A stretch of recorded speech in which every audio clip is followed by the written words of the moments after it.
And now, it's story time.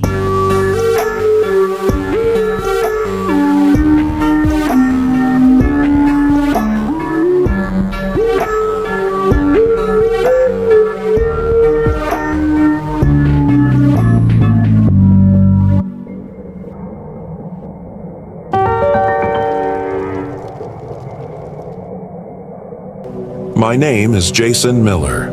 I'm 38 years old, and what I'm about to share happened in the summer of 2023, deep in the Heart Mountain National Antelope Refuge in Oregon.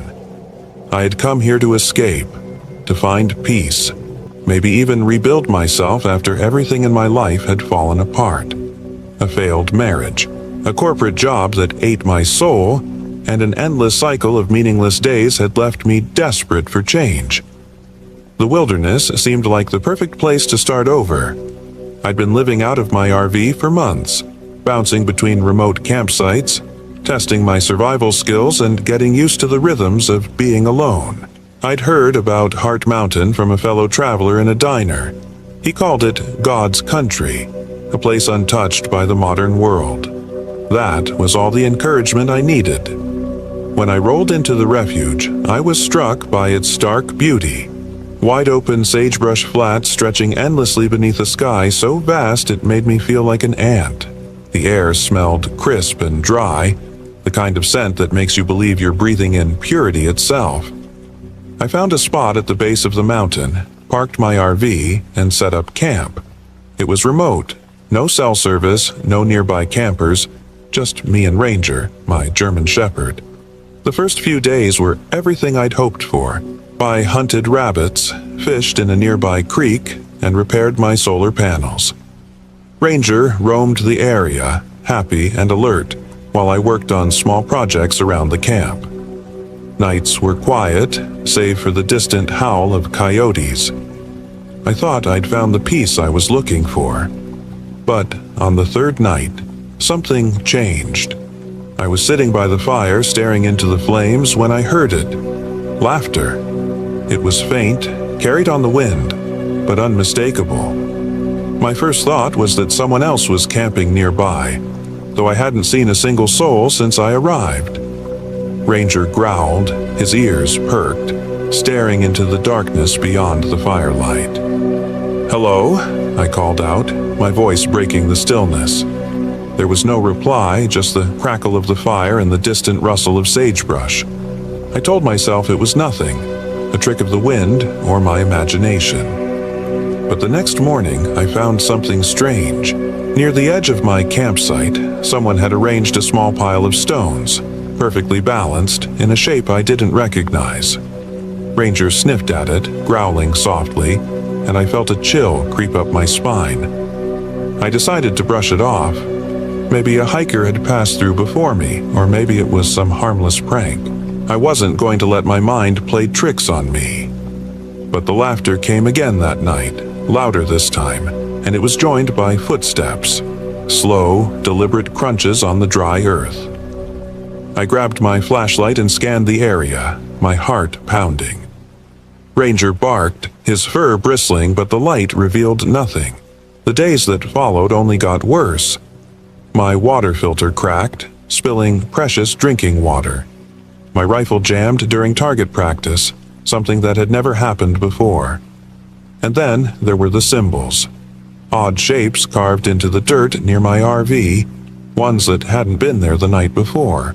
They looked like runes, primitive and angular, and they always appeared after dark. On the fifth night, I saw her. I was sitting by the fire again, trying to calm my nerves, when Ranger froze. His growl was low and menacing, his eyes locked on something beyond the firelight. I followed his gaze, and that's when I saw her. A woman, old and frail-looking, standing just outside the circle of light. Her eyes glinted unnaturally, reflecting the flames like polished glass. "You shouldn't be here," she said, her voice rasping like dead leaves. I stood up, my flashlight in one hand and my rifle in the other. "Who are you? What do you want?" She didn't answer. Instead, she raised a bony hand, pointed at me, and then turned and disappeared into the darkness. The next morning, I decided to leave. Whatever was happening here wasn't natural, and I wasn't about to stick around to find out. But when I tried to start the RV, the engine wouldn't turn over. I checked the battery, the fuel lines, everything seemed fine. Yet the RV refused to start, as if it were as trapped here as I was. I packed a bag, strapped on my boots, and decided to hike to Plush, the nearest town. It was nearly 20 miles away, but I didn't see another option. I left a ranger to guard the RV and started walking. The trail was difficult but manageable, winding through sagebrush and over rocky ridges. About 3 miles in, I found something that stopped me cold. Another pile of stones, identical to the one I'd found at my campsite. It wasn't possible. I hadn't passed anyone and I hadn't backtracked. But there it was, sitting in the middle of the trail as if someone had been expecting me. I pressed on, my unease growing with every step. The laughter started again, faint and distant at first, then closer. I could feel eyes on me, though I saw no one. When I finally turned back, the trail seemed different, winding in ways it hadn't before, leading me back toward my camp. By the time I returned, it was dusk. Ranger was gone. His leash lay coiled on the ground, untouched, but he was nowhere to be seen. I called for him until my voice was hoarse, my chest tight with fear. Hours later, I found him near the base of a gnarled tree, his body limp and lifeless. His collar had been removed and hung from a branch above him. Grief and anger overwhelmed me. I screamed into the night, cursing whoever or whatever had done this. That's when I heard her again. The witch. "You were warned," she said, her voice cutting through the darkness. I turned to see her standing by the fire, her form more shadow than substance. My fear gave way to rage, and I raised my rifle, firing blindly. The shots echoed across the mountain, but she didn't flinch. Instead, she smiled, a grotesque, toothless grin that made my blood run cold. I don't remember much after that. The fire flared suddenly, blinding me. And when I opened my eyes, I was alone. Ranger's body was gone, and the symbols in the dirt around my camp had changed, forming a circle that seemed to trap me in its center. I left the next morning, my RV miraculously starting as if nothing had happened. But I didn't feel relief, only an overwhelming sense of dread. As I drove down the mountain, I glanced in the rearview mirror and saw her standing in the road, her skeletal hand raised in a silent curse. That was 6 months ago, and I haven't slept through the night since. The laughter follows me now, no matter where I go. And every morning, I wake to find a pile of stones outside my door. Story 2.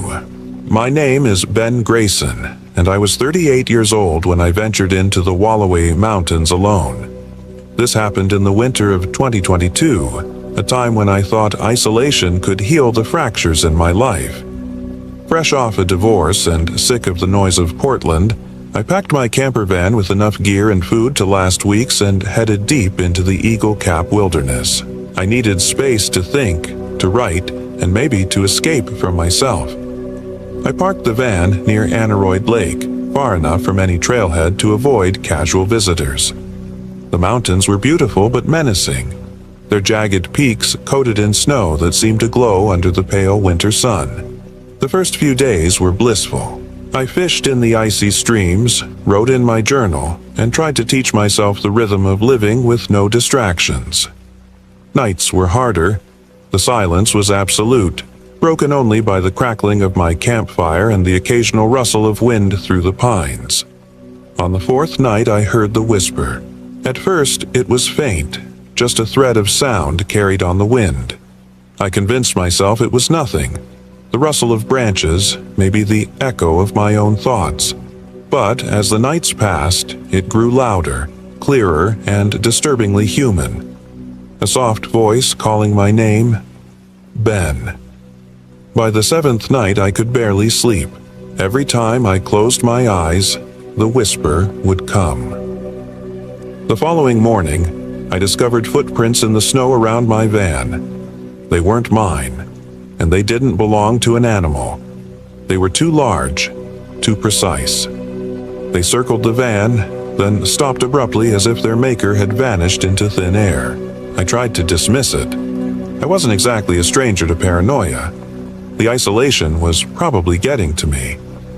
I doubled down on my routine, chopping extra firewood, reinforcing the small windbreak I'd built near the van. But the unease only grew. That evening, as I was cleaning a trout I'd caught, a group of hunters emerged from the trees. 3 of them, dressed in heavy camouflage. They looked rough, their faces wind-burned and eyes sharp. The oldest, a man with a grizzled beard, greeted me with a nod. "Didn't expect to see anyone out here this time of year," he said. "Just getting away for a while," I replied, keeping my tone neutral. The way they sized me up, and my gear, made my skin crawl. "Well," the man said, "be careful. Strange things happen up here." His younger companion snorted, but the third hunter, silent until then, muttered something under his breath. I caught only a few words. Ruth and witch. "What?" I asked, but the older man waved me off. "Forget it. Just stories. Stay safe." They left without another word, their boots crunching through the snow. The next day I found more footprints.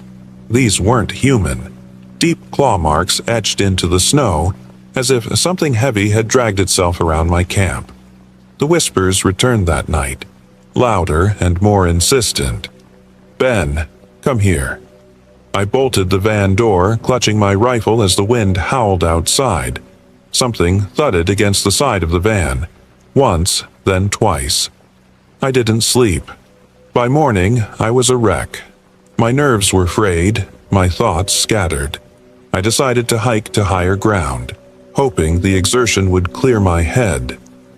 That's when I found the cabin. It was barely visible through the trees, a crumbling structure blackened by fire. I approached cautiously, my rifle at the ready. Inside, the air was damp and heavy with the scent of charred wood. Rusted tools littered the floor, and strange symbols were carved into the walls. In the center of the room was a pile of ash, arranged unnaturally in a perfect circle. Among the debris, I found a leather-bound journal. The handwriting inside was frantic, the words nonsensical except for the final entry. "He waits under the mountain. The do not listen." I ran back to the van, my heart pounding. That night, the whispers turned into screams. "Ben, come to me!" The van shook violently as if gripped by enormous hands. I fired my rifle blindly into the dark, the recoil echoing through the trees. When the shaking stopped, I heard something else, faint footsteps retreating into the woods. I wasn't alone anymore. The next morning, Ruth found me. She was older, maybe in her 60s, with sharp eyes and a no-nonsense demeanor. "You look like hell," she said, handing me a steaming cup of tea. Ruth lived off-grid a few miles away, and she'd seen my van from a ridge. When I told her about the whispers, the footprints, and the cabin, her face darkened. "You've stirred something," she said. "This place, it doesn't like outsiders." "What does that mean?" I asked, but she wouldn't elaborate. Instead, she offered me a choice. Leave with her immediately, or face whatever was out there alone. "I can't stay," she said. "Not again." I should have left, but I didn't. Pride, fear, curiosity, I don't know what kept me there. Ruth shook her head and walked away, her figure vanishing into the trees. That night, the whispers turned into a voice, deep and guttural. "Ben, join me under the mountain." When I refused, the attacks began. The van rocked violently, its windows cracking under an unseen force. My firewood pile exploded into splinters. I ran into the woods, rifle in hand, following the voice to the cabin. Inside, the air was thick, almost suffocating. The ash circle began to glow faintly, and a shadowy figure emerged, its form shifting and unnatural. I fired, but the bullet passed through it harmlessly. The figure lunged and I blacked out. I woke up days later in Ruth's cabin, my left leg shattered and splinted crudely. "You're lucky I found you," she said, her tone flat. She wouldn't explain how she'd dragged me back or what had happened to the figure. "My van was gone," she said, "destroyed by the storm. I never went back to the Wallowas." I left Ruth's cabin on crutches, hitchhiking my way back to Portland. My leg never healed properly, and I walk with a limp now, a constant reminder of my time in those mountains. The whispers still come sometimes, in my dreams or on lonely nights. And every so often I hear that voice, low and mocking. "Ben, come to me." Story 3. My name is Michael Henshaw, and I was 62 years old when this happened in the Siskiyou National Forest, Oregon. I went there to find peace, but instead I found something that haunts me to this day. It began in the early spring, when the forest was waking from its winter slumber. The air was crisp, and the scent of pine needles and damp earth filled the atmosphere. My RV, an old beast of a machine, was parked near a secluded clearing I'd discovered while poring over forest maps. This was meant to be my retreat from a world I no longer understood, a place to clear my head and reckon with the guilt I'd carried for decades, the guilt over my brother's death. Tim died when I was 25, in a car accident I've replayed in my mind countless times. Could I have stopped it? Could I have done something differently? The questions swirled endlessly, and I thought maybe the wilderness, with its vast quiet and natural beauty, could provide some answers. But the forest had other plans. The first few days were peaceful. I spent my time hiking, chopping wood for the fire, and sitting by the creek that ran just behind my camp. Nights were harder. The silence wasn't comforting. It was oppressive. And then there was the glade. The glade was about a mile west of my camp, a peculiar clearing I'd stumbled upon during one of my hikes. The trees around it were gnarled and ancient, their branches stretching like skeletal fingers toward the sky. No birds sang there, and the usual rustle of forest life seemed muted. The space felt wrong, but I brushed it off. I'd read stories about places like this, natural oddities that humans were quick to romanticize. I even laughed at myself as I hurried back to camp that first time, heart pounding for no reason I could name. The next night, the dreams began. Tim was there, standing by the glade. He looked just as I remembered him the day he died, bright-eyed, laughing. He called my name, waving me over. I woke drenched in sweat, my heart racing. It was just a dream, I told myself, the product of an overactive imagination and too much isolation. But deep down, I knew better. On the fourth day, my RV's engine refused to start. I'd planned to drive into the nearest town for supplies, but the old machine coughed, sputtered, and died. I checked the engine to find the battery corroded and the wiring chewed, likely by rodents. It wasn't the first time something like this had happened, so I didn't panic. Not yet. Instead, I turned to my shortwave radio to call for help, only to find a static on every channel. That was when the unease began to creep in. The storm that rolled in later that evening didn't help, trapping me in the RV as wind howled and rain battered the thin metal walls. The next morning, I ventured out to assess the damage. The storm had flooded the area, and the dirt roads leading to my campsite were washed out. It would take days to dry, maybe longer. My supplies were running low, but I figured I could stretch them if I rationed carefully. It was then that I noticed the footprints. They were faint but unmistakable, pressed into the soft ground near my campfire. Too large to be mine, too small to belong to a bear. I tried to convince myself they were old, left by a passing hiker before the storm, but something about them didn't sit right. They led toward the glade. I told myself I wouldn't go back there, but by the seventh day, desperation and curiosity got the better of me. I packed a small bag with water, a flashlight, and my knife, and set out for the clearing. The forest felt alive as I walked, the trees seeming to watch me. The air grew colder the closer I got, and when I finally stepped into the glade, I was struck by an unnatural stillness. The bonfire was there. It burned bright and hot in the center of the clearing, though no wood fed its flames. I stood frozen, staring at the fire, until I heard his voice. "Mike, over here." "Tim." He stood on the other side of the fire, his face illuminated by the flickering light. I opened my mouth to speak, but no sound came out. He smiled, but it wasn't the warm, familiar smile I remembered. It was wrong, twisted somehow. "You shouldn't have come here," he said. "What is this?" I managed to choke out. His expression darkened. "You know what it is. You've always known." I turned and ran, the sound of his laughter following me all the way back to camp. That night, the whispers began. They came from outside the RV, circling like a pack of wolves. Sometimes it was Tim's voice, other times something I couldn't recognize. I didn't sleep. By the 10th day, I was unraveling. My supplies were gone, and I hadn't seen another human since I'd arrived. The whispers continued, and now shadows flickered in the corners of my vision.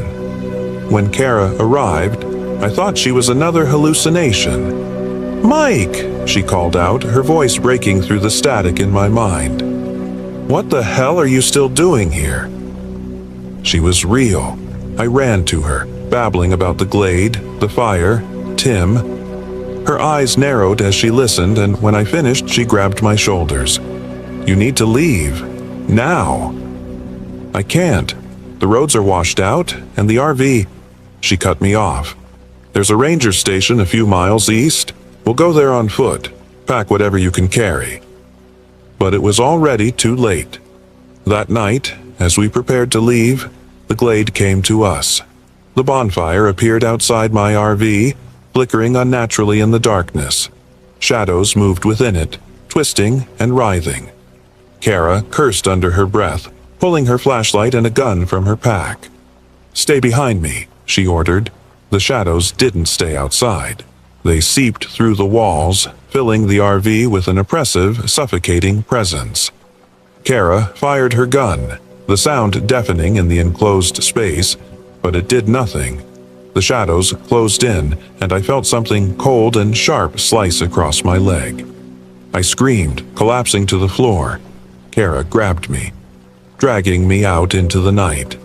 We ran blindly into the forest, the shadows pursuing us. I don't remember how long we ran, only that when we finally stopped, Kara was gone. I woke up hours later, alone and bleeding. I managed to drag myself to the ranger station, where I was found by a search party the next day. They never found Kara, and no one believed my story about the glade. They chalked it up to isolation and starvation-induced hallucinations. But I know the truth. The glade is real, and it's waiting for its next visitor. Story 4. My name is Mark Hansen, and I was 46 years old when this happened. It was late October, the kind of season where the cold begins to creep in and you realize just how far you are from civilization. I had parked my old Winnebago RV deep in the Umpqua National Forest near Devil's Knob, a remote area known for its rugged beauty and eerie quiet. I needed the solitude. My wife, Emily, had passed away just 6 months earlier, and I was desperate to escape the suffocating memories of our home in Eugene, Oregon. Out here, surrounded by towering Douglas firs and the soft rustle of leaves, I thought I could breathe again. It started innocently enough. The first day, I spent my time hiking short trails and collecting firewood. I even found a small clearing where I could set up a campfire and read. The solitude was exactly what I needed. My RV was parked on a flat patch of dirt just off an old logging road, and though I had no cell service, I wasn't worried. I had supplies for a week, a satellite GPS, and enough survival skills to keep myself safe. Or so I thought. The first strange occurrence happened on the second night. I was sitting by the fire enjoying the crisp air when I heard it, a low, guttural sound coming from the trees. At first, I dismissed it as a bear or a coyote. The forest was alive with wildlife, and it wasn't unusual to hear noises at night. Still, the sound was unsettling, like nothing I'd ever heard before. It wasn't until I stepped away from the firelight with my flashlight that I noticed something odd. Carved into the dirt near my campsite were strange symbols, crude and uneven, as if drawn by a trembling hand. They formed a circle, and though I didn't recognize their meaning, they sent a chill down my spine. I told myself it was probably kids messing around. Maybe local teenagers had stumbled upon my campsite earlier and decided to play a prank. But deep down, I wasn't convinced. By the third day, the tension in the air had become palpable. My RV's solar generator began acting up, and the lights flickered ominously at night. I tried not to overthink it. The generator was old, and malfunctions weren't uncommon. But when I discovered deep scratches along the side of the RV the following morning, panic started to set in. They were long, jagged gouges, too high up to have been made by any animal I could think of. I cleaned them off and tried to shake the unease. I wasn't about to let paranoia ruin my retreat. The next person I encountered was Marlene Gray, a local park ranger who appeared at my site unexpectedly. She was in her early 30s, with a no-nonsense demeanor and an air of authority that made it clear she wasn't to be trifled with. "You shouldn't be out here alone," she said bluntly, scanning my campsite with wary eyes. When I asked her why, she hesitated before answering. "This area has a history. People disappearing, strange sightings. Most locals avoid it," she said. I laughed nervously, assuming she was trying to scare me, but the look in her eyes was serious.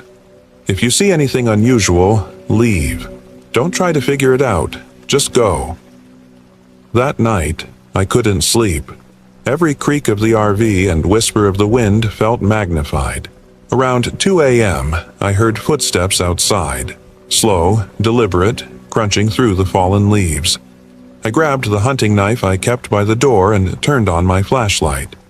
When I stepped outside, the footsteps stopped. The air was thick with an unnatural stillness, as if the forest itself were holding its breath. Then, from the corner of my eye, I saw movement. A figure, hunched and shrouded in shadow, darted between the trees. It was too fast, too silent to be human. The next morning, I found more of the strange carvings in the dirt, along with a pile of rocks stacked in a pyramid near my RV. It was clear now that I wasn't alone, but who or what was out there remained a mystery. I decided to leave. I packed up my belongings and tried to start the RV, but the engine wouldn't turn over. I checked the fuel. It was fine. The battery was fully charged. There was no logical reason for it not to work. Over the next 2 days, the situation escalated. I rationed my food and water, knowing I couldn't count on the RV to get me out. Each night, the footsteps returned, closer and bolder. On the 5th night, I woke to the sound of something scraping against the RV's metal walls. When I stepped outside, I found deep, fresh scratches running along the entire length of the vehicle. My firewood pile had been scattered, and my flashlight's beam revealed more of the strange carvings etched into the surrounding trees. By now, fear had replaced reason. I decided to hike back toward the nearest town, leaving the RV behind. I loaded a backpack with essentials, water, a map, and my hunting knife, and set off at dawn. The forest was dense and disorienting, and as the hours passed, I realized I wasn't making progress. The landmarks I'd been following seemed to shift, and my GPS stopped working altogether. That's when I found the campsite. It was abandoned, with a torn tent and scattered belongings left behind. Among the debris, I found a journal. The entries were frantic and disjointed, detailing the writer's descent into paranoia. "They watch from the trees," one entry read. "They whisper my name."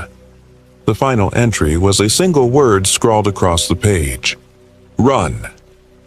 As I stood there, the forest grew eerily silent. Then I heard it. A low, guttural growl, impossibly close. I turned and ran, the trees blurring as I stumbled through the underbrush. My breath came in ragged gasps and my legs burned with the effort, but I didn't stop until I reached a clearing. There, I collapsed, trembling and drenched in sweat. When I returned to the RV, it was nearly dark. The vehicle was trashed, the windows were shattered, and the interior had been ransacked. Worse, I found blood smeared on the driver's seat. I didn't know whose it was, but I knew I had to leave. I tried the engine one last time, and to my shock, it roared to life. I didn't question it. I drove out of there as fast as I could, the headlights cutting through the endless darkness of the forest. I made it to the nearest town the following morning, exhausted and shaken. When I told my story to the authorities, they dismissed it as a case of paranoia brought on by isolation. But I know what I saw. The scratches, the carvings, the figure in the woods, they were real. And whoever or whatever was out there, it wasn't human. Marlene reached out to me a week later. She said another camper had gone missing in the same area. Their abandoned campsite found eerily similar to mine. Her voice was laced with fear, and for the first time, I saw the tough ranger's mask slip. "You're lucky to be alive," she said. I couldn't argue with that. Story 5. My name is Lisa Carter, and I am 38 years old. This happened in the Siskiyou Mountains of Oregon during a week-long family trip that I planned as an escape from our increasingly disconnected lives. My husband, Mark, is 40, a history teacher with a passion for the past but little foresight for the present. Our daughter, Ellie, was 6 at the time, full of curiosity and whimsy. It was supposed to be a simple off-grid vacation, a way to reconnect and enjoy nature. Instead, it became the most horrifying experience of my life. We rented an old RV to make the journey. Mark thought it would add charm to the trip. I wasn't so sure, but I'd let him have his way. It had been a long time since we'd done anything as a family, and I wanted to make it memorable for Ellie. The drive to the mountains was uneventful, though Mark's poor packing became evident when I realized he'd forgotten a paper map, and we were relying solely on a GPS with a weak signal. Still, we arrived at the remote campsite, a secluded clearing surrounded by towering pines and sharp, jagged peaks, just as the sun began to set. The first couple of days went as planned. Ellie was enthralled by the wildflowers and streams, and Mark kept her entertained with stories about the pioneers who once traveled through the area, but I couldn't shake a feeling of unease. The forest seemed too quiet, as if it were watching us. At night, I lay awake, listening to the creaks and groans of the old RV and the occasional rustle of leaves outside. Mark brushed off my concerns, calling me paranoid. On the third day, everything changed. Ellie had wandered off while we were unpacking lunch by the fire. It wasn't unusual. She loved to explore, and we'd taught her not to go too far. But when 20 minutes passed and she didn't return, panic began to set in. Mark and I called her name, our voices echoing through the trees. Finally, we found her sitting in a small clearing, staring at a circle of rocks arranged in a crude pattern. She was whispering to herself, though I couldn't make out the words. When I asked her what she was doing, she simply said, "Talking to the lady." "What lady?" I asked, my voice tight. "She lives in the rocks," Ellie replied, pointing at the circle. "She's nice." Mark laughed it off as a child's imagination, but I felt a chill run down my spine. I told Ellie not to wander off again, and we returned to the campsite. That night, as I lay in bed, I heard faint laughter outside. It was high-pitched, almost childlike, but distorted in a way that made my skin crawl. Mark claimed it was just the wind, but I knew better. The next morning, we discovered claw-like marks on the RV's side. They were deep and jagged, as if something had tried to tear its way inside. Mark dismissed it as the work of a bear, though I couldn't understand why a bear would attack a stationary RV. I insisted we leave, but Mark argued that it was just part of being in the wilderness. He promised to keep a closer eye on Ellie and doubled down on fixing the stove, which had broken the night before. Later that day, we stumbled upon an abandoned cabin during a hike. Ellie clutched my hand tightly as we approached. The cabin was decrepit, its roof caved in and its windows shattered. Inside, we found jars filled with dried herbs and crude carvings of faces etched into the walls. They weren't happy faces. They were twisted and anguished, their hollow eyes staring at us. Ellie tugged on my arm and whispered, "She's watching us." Mark tried to make light of it, but I could see the unease in his eyes.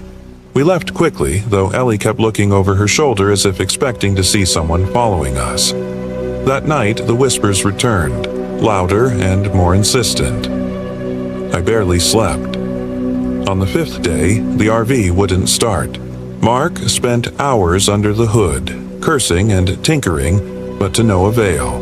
With no cell signal and no way to leave, we were effectively stranded. That night, Ellie woke me up, crying. She said the lady had been in her dreams, telling her that we couldn't leave because she needs us to stay. I held Ellie tightly, my mind racing. Mark still refused to believe anything supernatural was happening, insisting it was stress and exhaustion getting to us. But I could see he was scared too. The scratches on the RV had deepened overnight, and the whispers outside had turned into voices. Multiple voices, speaking in a language I didn't recognize. On the sixth day, Ellie disappeared. I'll never forget the sheer terror that gripped me when I realized she was gone. Mark and I scoured the forest, calling her name until our voices were hoarse. We finally found her near the abandoned cabin, standing inside the circle of rocks. Her eyes were wide, unblinking, and her lips were moving as if she were speaking, but no sound came out. When I grabbed her, she seemed to snap out of it. She looked up at me with tears streaming down her face and said, "She's angry. She doesn't want us to leave." I decided then and there that we had to destroy whatever was tying Ellie to this place. Mark and I gathered wood and gasoline from the RV and set the cabin ablaze. As the fire consumed the structure, the forest seemed to come alive. The wind howled and shadows danced in the flames, taking on shapes that looked almost human. We heard screams, not just from the fire but from the woods around us. I held Ellie tightly, praying we'd made the right choice. When we returned to the RV, the engine miraculously started. Mark didn't question it, and neither did I. We drove away as fast as we could, leaving the burning cabin behind us. Ellie hasn't spoken about the lady since, but she's not the same. She's quieter now, more withdrawn. And sometimes late at night I catch her staring at nothing, her lips moving silently. I don't know what we brought back with us, but I'm terrified it's not over. A week after we returned home, I found one of her drawings tucked under her pillow. It was a picture of the lady, a gaunt figure with hollow eyes and a crooked smile. Behind her stood three figures, a man, a woman, and a little girl. They were standing in the forest, and they looked just like us. Story 6. My name is Emma Whitaker, and I was 31 years old when this happened in the remote stretches of Deschutes National Forest, Oregon.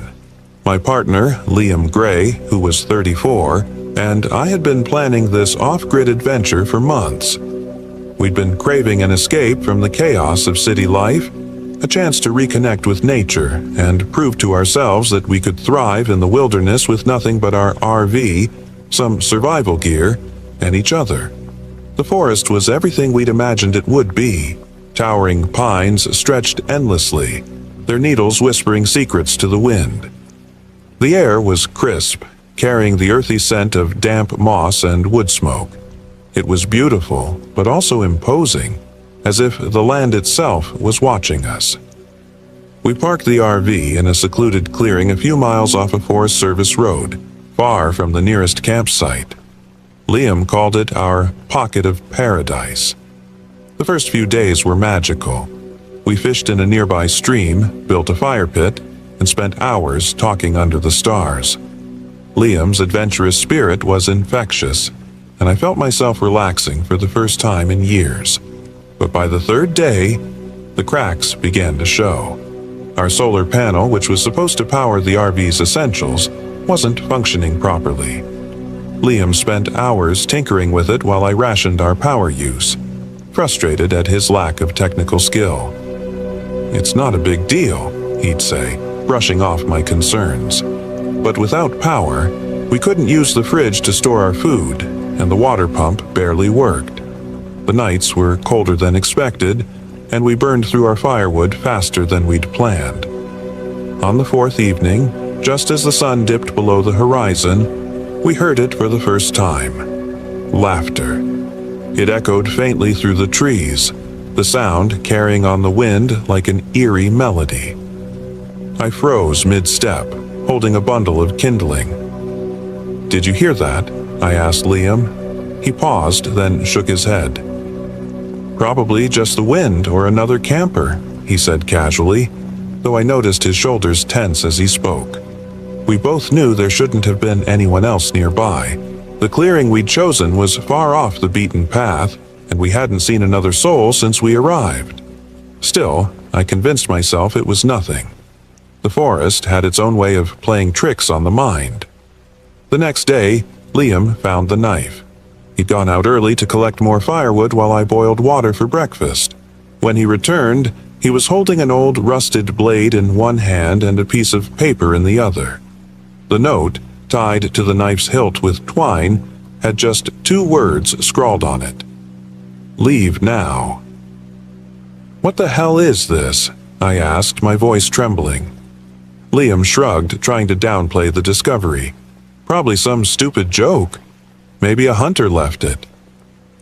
"Out here? This far from the road?" I pressed. He didn't have an answer. Instead, he tossed the knife into the fire pit and crumpled the note, shoving it into his pocket. "We're not leaving just because someone's trying to scare us," he said firmly. But I couldn't shake the unease curling in my stomach. That night, the laughter returned. This time, it was louder, more distinct. It wasn't the wind. It sounded human, playful yet sinister, like children giggling just out of sight. We stayed inside the RV, lights off, listening as it grew closer, then faded into silence. Liam didn't say anything, but I saw the way his jaw clenched, his fingers gripping the edge of the table. The next morning, our stream, the one we'd been relying on for water, smelled of sulfur. I tried boiling it, but the taste was awful, metallic and bitter. We switched to the emergency water bottles we'd packed, but I knew they wouldn't last long. The final straw came when we met the man in the woods. It was late afternoon, and Liam and I had been arguing about whether to stay or leave. I wanted to pack up and find a new spot. He insisted it was just paranoia. As we bickered, a voice cut through the tension. "You shouldn't be here." We turned to see a man standing at the edge of the clearing. He was older, with a weathered face and clothes that looked like they hadn't been washed in weeks. He carried a rifle slung over his shoulder and stared at us with an intensity that made my skin crawl. "This land's no good for camping," he said. "Best pack up and head back to town." Liam stepped forward, his tone defensive. "We're fine here. Thanks for the concern." The man's expression darkened. "You think this is a joke? People like you come out here think it's all peace and quiet, but there's things in these woods you don't understand." I felt a chill run down my spine. "What kind of things?" I asked, my voice barely above a whisper. He didn't answer. Instead, he turned and walked back into the trees, disappearing as quickly as he'd appeared. That night, the laughter turned to screams. Piercing, blood-curdling screams that echoed all around us. We huddled inside the RV, armed with a hatchet and a hunting knife. The walls shook as something heavy slammed against the side, then another side, It circled us, pounding and scratching until dawn. When the sun finally rose, we stepped outside to find deep gashes in the RV's metal siding and strange symbols burned into the ground around it. Liam's bravado was gone. He looked pale, shaken to his core. "We need to leave," he said, his voice hoarse. We packed in a frenzy, but when Liam tried to start the RV, the engine wouldn't turn over. It was like the battery was dead, though we'd checked it just the day before. Desperate, we decided to hike back to the road, leaving most of our gear behind. The forest felt different as we walked. The trees seemed closer, their branches tangling overhead to block out the sky. The air was heavy, stifling. Every snap of a twig made us jump. And then, about halfway to the road, we found the cabin. It was old, its wooden walls weathered and sagging. The windows were broken, the door hanging open. Against my better judgment, we went inside, hoping to find something, anything that could help. What we found were more of those strange symbols, carved into the walls and painted in what looked like dried blood. In the corner of the room, there was a bundle of twigs and bones tied together with a strip of cloth. It looked like some kind of effigy. Liam backed away, his face ashen. "We need to go. Now." We ran the rest of the way to the road, not stopping until we reached the highway. A passing trucker picked us up, and we never looked back. Days later, when we returned with a tow truck to retrieve the RV, it was gone. The clearing looked undisturbed, as if we'd never been there. To this day, I don't know what we encountered in Deschutes National Forest. Was it a cruel prank? Something supernatural? All I know is that I'll never go back, and I'll never forget the sound of that laughter echoing in the dark. Story 7.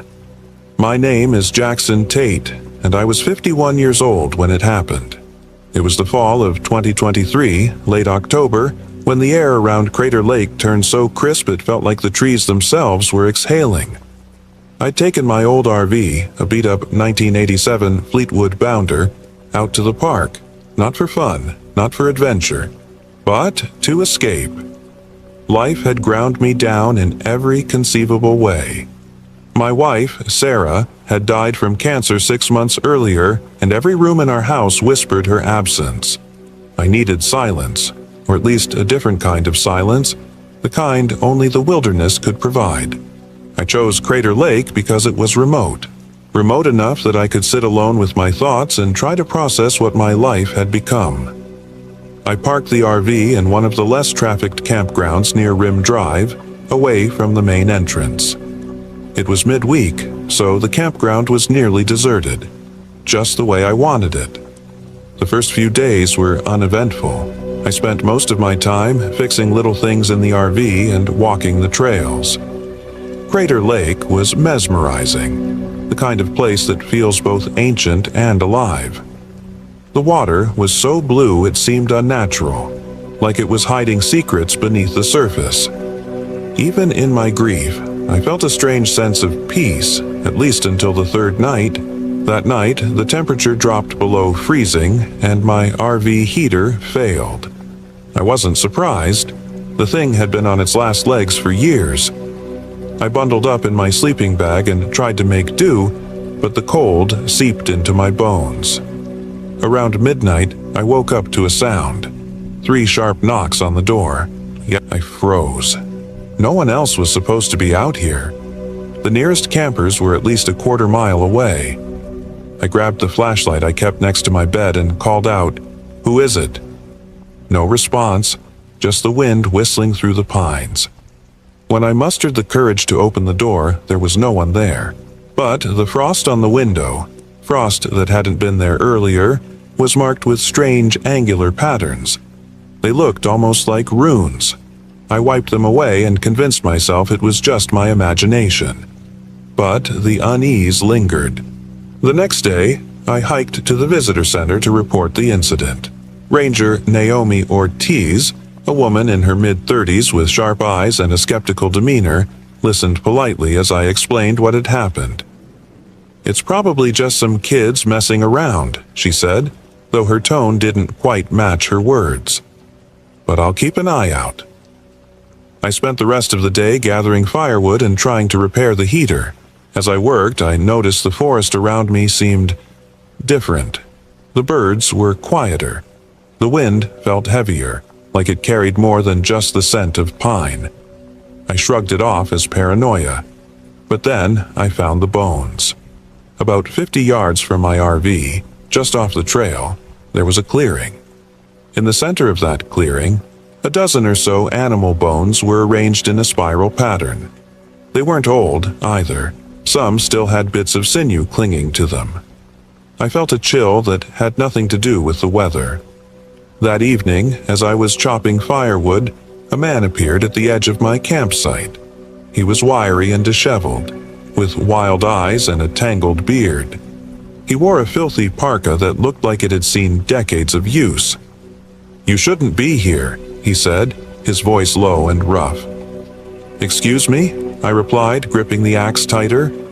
"They're waking up," he muttered. "You're disturbing them." "Who are you talking about?" I asked. But he just shook his head and walked away, disappearing into the woods before I could press him further. I thought about reporting him to Naomi, but decided against it. He didn't seem dangerous, just a little unhinged. That night, the knocking came again. This time it was louder, more insistent. I didn't open the door. Instead, I peered out through the frost-covered window. The patterns were back, but this time they were glowing faintly, pulsing like a heartbeat. And beyond the frost, in the darkness of the woods, I saw shadows. Dozens of them, moving unnaturally, as if they were floating just above the ground. I locked the door and sat with my hunting knife in one hand and a flashlight in the other. The shadows pressed closer, their forms indistinct but undeniably human-like. They didn't speak, but I could hear a low, guttural hum that seemed to vibrate inside my skull. I prayed for dawn, and eventually the shadows faded with the first light. When Naomi came by the next morning to check on me, I told her everything. She looked at me like I was crazy but promised to patrol the area that night. I didn't tell her about the glowing symbols. Even I knew how insane that would sound. As the day went on, I felt the tension in the air grow thicker. I decided to hike to the clearing where I'd found the bones, hoping to make sense of things. But when I got there, the bones were gone. In their place was a crude effigy made of sticks and animal hides hanging from a tree. It looked like a person, but its proportions were all wrong. The arms too long, the head too small. I stumbled back to the RV, my heart racing. When I arrived, I found the man from before sitting on the steps. He didn't look up as I approached. "They're not going to let you leave," he said flatly. "Who?" I demanded. "What are you talking about?" "The ones in the woods. The old ones. They've been here long before us, and they don't take kindly to trespassers." Before I could respond, he got up and walked away, vanishing into the forest once again. That night, Naomi didn't return. I waited for hours, but there was no sign of her. The shadows came back, and this time, they were bolder. They moved through the campsite, brushing against the RV and leaving streaks of frost wherever they touched. I could hear whispers now, faint but insistent. They spoke in a language I didn't understand. At some point, I must have fallen asleep out of sheer exhaustion. When I woke up, the RV's windows were shattered, and frost covered everything inside. Naomi's body was lying just outside the door, her face frozen in an expression of pure terror. Her throat had been slit, but there was no blood, only ice. I didn't have time to mourn. The shadows were still out there, watching. I grabbed my knife and flashlight and started running. I didn't know where I was going. I just knew I had to get away. The forest seemed to twist around me, the trees growing denser and more oppressive. The whispers grew louder, and the air turned so cold it burned my lungs. Eventually, I stumbled into a clearing and collapsed. When I looked up, I saw the man from before standing over me. "You should have left when you had the chance," he said. "Now it's too late." I don't remember much after that. When I woke up, I was in a hospital in Medford. A group of hikers had found me unconscious near the park's boundary. They said I was mumbling about shadows and runes. Naomi's body was never found, and the park rangers wrote her disappearance off as an accident. As for the man, no one else had seen him, and the rangers insisted there was no record of anyone living illegally in the park. But I know what I saw, and I know I'll never go back to Crater Lake again. Story 8. My name is Sarah Whitaker. I'm 29 years old, and this happened in the summer of 2023 at Crater Lake National Park in Oregon. I didn't plan to be here alone. My best friend, Emily, was supposed to come with me, but she backed out last minute. A family emergency, she said. I could have canceled the trip, but I didn't. Honestly, I needed the solitude. After losing my brother 2 years ago in a car accident, I'd become restless. My job, my friends, my routines, they all felt meaningless. I thought being alone in nature might clear my head, give me some kind of clarity. So I loaded my gear into the back of my Jeep and drove to Crater Lake, planning to spend a week hiking and camping near the lake's edge. The drive up was beautiful, the kind of scenery that makes you forget your problems. Dense forests gave way to glimpses of the deep blue lake, the kind of blue that looks fake in photos. I stopped at the visitor center to check in and met a hunter named Jack Fletcher while grabbing a map. He was rough-looking, with a beard that hadn't seen scissors in weeks and a rifle slung over his shoulder. "Camping alone, huh?" he asked, his tone somewhere between amused and concerned. "Yeah," I replied. "Why?" He shrugged. "Strange things happen out here sometimes. Odd animal behavior. People hearing things that don't make sense. Just be careful." I laughed it off, but his words stuck with me as I drove to the trailhead. I set up camp a few miles from the parking lot, on a secluded ridge overlooking the lake. The first 2 days were uneventful. I hiked, wrote in my journal, and sat by the fire at night, letting the sounds of the forest surround me. It felt good, like I was shedding layers of anxiety with every breath of fresh air. On the third night, I heard it. Low, guttural growls, so faint I almost thought I imagined them. I sat up in my tent, straining to listen. The sound came again, closer this time. My heart raced as I grabbed my flashlight and unzipped the tent. The beam of light swept through the trees, catching nothing but shadows. "Probably a coyote," I muttered, trying to convince myself. But I slept with my knife under my pillow that night. The next morning, I found claw marks gouged into a tree near my tent. Deep, jagged scratches that didn't look like anything a coyote could make. I told myself it was a bear, plenty of those in the area. Still, I felt uneasy as I packed a small day bag and set out to explore. By noon, I found a cave near the lake's edge. It wasn't marked on the map, and curiosity got the better of me. Inside, the air was cool and damp, but something smelled off, like rot. I turned a corner and nearly screamed. Bones. Dozens of them, scattered across the floor. Some looked like they belonged to deer. Others, I wasn't sure. Human, maybe. I backed out quickly, my stomach churning. I told myself to report it to the rangers when I got back, but something in me doubted they'd believe me. That night, the noises came again. Growls, heavy breathing, and a scraping sound like nails on wood. I stayed in my tent, clutching my knife, trying to rationalize it away. When I finally worked up the courage to peek outside, the firelight illuminated footprints. They were huge, almost human-shaped but with clawed toes, circling my tent. Panic set in. I packed my gear at dawn and decided to hike back to my Jeep. I needed to leave, but the trail felt wrong. Landmarks I'd passed before weren't where I remembered. Trees seemed to close in around me, blocking out the sunlight. Hours passed and I realized I was lost. Then I saw smoke rising through the trees. Relief washed over me as I stumbled into another campsite. It was Jack Fletcher's. "Thank God," I said breathless. "I need help." but Jack wasn't there. His tent was slashed open, his gear scattered. Blood stained the ground, smeared in wide, desperate streaks. His rifle lay abandoned near the fire pit, a bullet chambered. The growl came again, louder this time, and I felt something watching me. I grabbed the rifle, clutching it tightly as I backed away.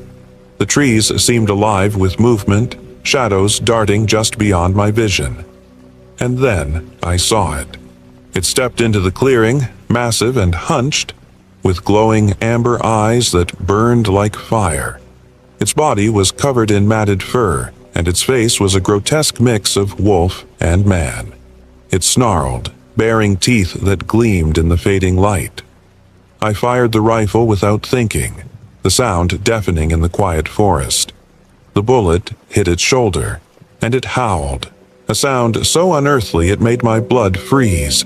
It charged, and I ran, the rifle heavy in my hands as I sprinted blindly through the trees. I didn't stop until I found the cave again. Desperation took over. I lured the beast inside, my heart pounding as I scrambled to set a trap. Jack's bag had a small bundle of dynamite, probably for blasting game trails. I placed it near the entrance, lit the fuse, and ran.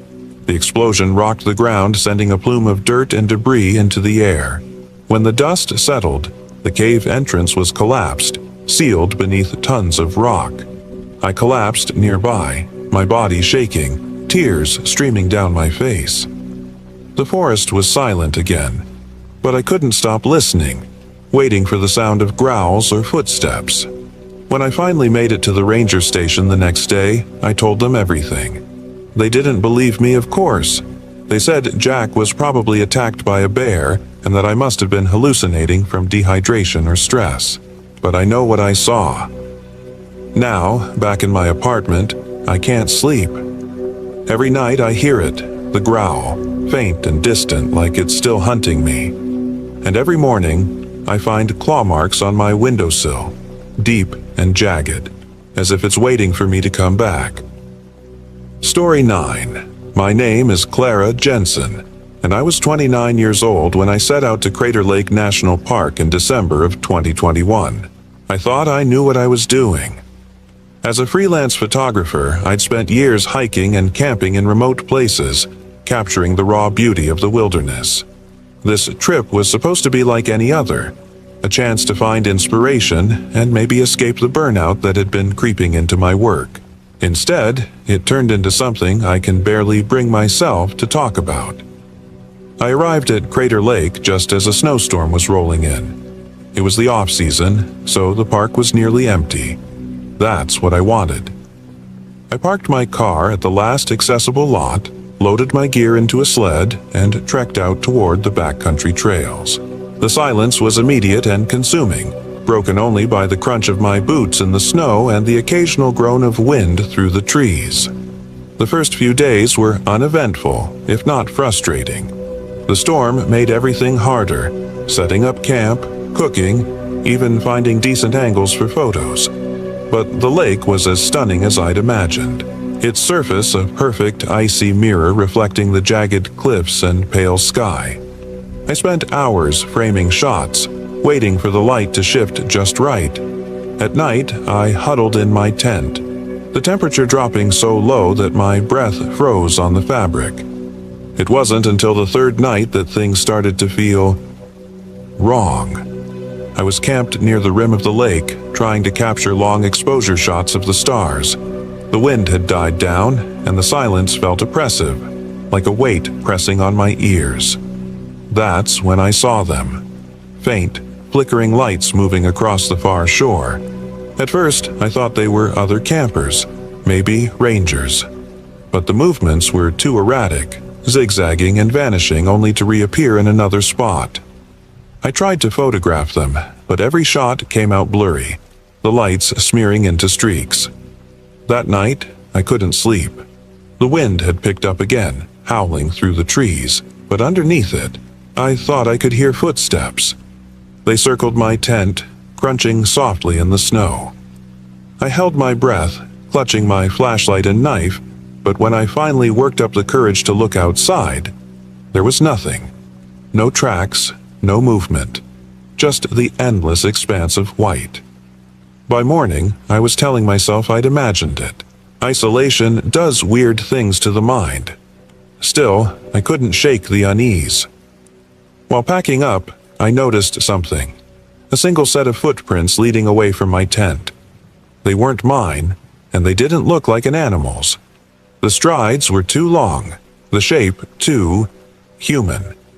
I decided to move camp, heading further into the backcountry toward a ridge I'd scouted earlier. The ridge offered a stunning view of the lake and the surrounding forest, but the feeling of being watched persisted. While photographing a snow-covered outcrop, I noticed something strange in the distance. A solitary figure standing on the ice, motionless. It was too far to make out any details, but it looked human. I shouted, waving my arms, but they didn't respond. When I lowered my camera to get a better look, they were gone. That night, the footsteps returned, louder this time. They didn't circle the tent, they stopped right outside. I could hear breathing, slow and deliberate. I stayed perfectly still, clutching my knife and flashlight, every muscle in my body screaming at me to run. Eventually, the sounds faded, and I passed out from exhaustion. The next day, I decided to leave. It wasn't worth it. The photos, the solitude, none of it. But as I packed up, I realized I wasn't alone. There were tracks in the snow, leading away from my camp and into the woods. Against my better judgment, I followed them. The trail led to a clearing where I found an abandoned campsite. A collapsed tent, a rusted stove, and scattered gear half buried in the snow. Everything looked old, weathered by time, but the snow around it was undisturbed, as if no one had been there in years. Among the debris, I found a journal. The pages were damp and smudged, but I could make out fragments. They come at night, lights in the trees. Can't leave. Don't look at the lake. That was enough for me. I turned back, desperate to put as much distance as possible between myself and that clearing. But the storm had other plans. Snow began to fall heavily, erasing my tracks and making navigation nearly impossible. My GPS flickered, the signal lost in the dense clouds. I stumbled for hours, the cold seeping into my bones. By the time I found shelter under a rocky overhang, I could barely move. My fingers were numb, my breath shallow. I lit a small fire and huddled close, trying to stay awake. That's when I saw them again. The lights, closer this time, bobbing through the trees. They surrounded me, growing brighter and more numerous until they converged just beyond the firelight. A figure stepped forward, its face obscured by shadow. It raised an arm, pointing toward the lake. My body moved on its own, rising to follow, but I stumbled and fell, breaking the spell. When I looked up, the lights were gone. I don't remember much after that. A search party found me 2 days later, frostbitten and delirious. My right hand had to be amputated, the damage too severe to save. The rangers said I was lucky to be alive, but I'm not so sure. They found my camera near the lake, the memory card intact. Most of the photos were what I expected. Landscapes, wildlife, the usual. But a few were different. Blurry images of figures in the trees, their faces pale and distorted. And one, taken near the abandoned campsite, of a man standing on the ice, his face turned toward the camera. I don't photograph anymore. The thought of being alone in the wilderness makes my stomach turn. Sometimes, late at night, I see lights outside my window, faint and flickering. I tell myself it's just headlights or a passing plane, but deep down, I know they've found me again. Story 10. My name is Chris Hall, and I was 33 years old when it happened. It was early September, and I had driven out to the Alvord Desert in southeastern Oregon. I'd left my life in Portland, my tech job, my apartment, and my endless cycle of screen staring, to find something different. I told people it was for photography. that I wanted to capture the Milky Way stretching across the desert sky. But honestly, I think I was just looking for an escape. The Alvord Desert was perfect. Its vast, cracked expanse of dry lakebed stretched for miles, surrounded by jagged mountains that seemed to hold the world at bay. No cell service, no people, no noise. Just me, my gear, and the open sky. I arrived mid-afternoon, parked my Jeep at the edge of the playa, and set up camp. The isolation felt liberating. By sunset, I'd scouted a good spot for photos about half a mile from my tent. As the last light faded, the temperature plummeted, and the stars began to emerge. I set up my tripod, adjusted the settings on my DSLR, and took a few test shots. The stars looked incredible, but I noticed something strange in the distance. Faint, flickering lights low on the horizon. At first, I thought it was just car headlights reflecting off the desert floor, but the lights didn't move like cars. They bobbed and weaved, almost like they were dancing. I stared at them for a while, trying to make sense of what I was seeing. Maybe campers? An off-road vehicle? But there was no sound, no engines, just silence. I took a few photos of the lights, but when I checked the camera, the images were dark and blurry. Frustrated, I chalked it up to user error and decided to head back to camp. The lights stayed on the edge of my vision, flickering softly, as I walked back to my tent. The next morning, I dismissed the whole thing. It was probably nothing, I told myself. Atmospheric phenomenon, or maybe just my tired eyes playing tricks. I spent the day exploring the edges of the playa, taking pictures of the cracked earth and the distant mountains.